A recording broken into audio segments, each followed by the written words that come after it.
L'Institut national tunisien des statistiques a indiqué que l'inflation avait atteint son plus haut niveau en décembre 2017 à 6,4% contre 4,2% en 2016, 4,1% en 2015 et 4,8% en 2014.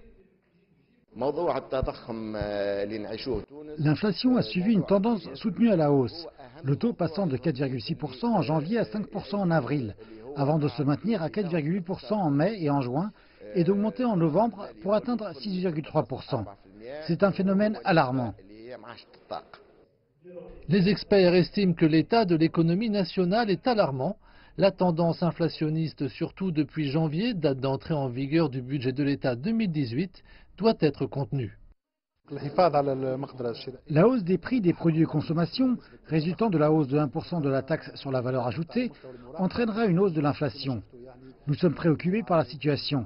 Nous avons lancé une campagne nationale pour contrôler les prix des produits alimentaires spécialement subventionnés.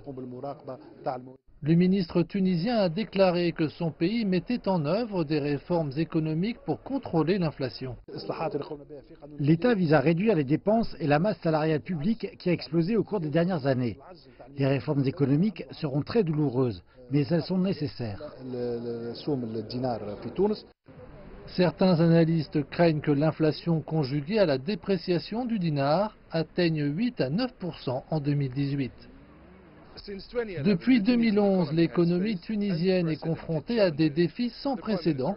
Le Premier ministre a exhorté les partis politiques, la société civile et les syndicats majoritaires à travailler ensemble pour améliorer la situation économique et le climat social dans l'État nord-africain.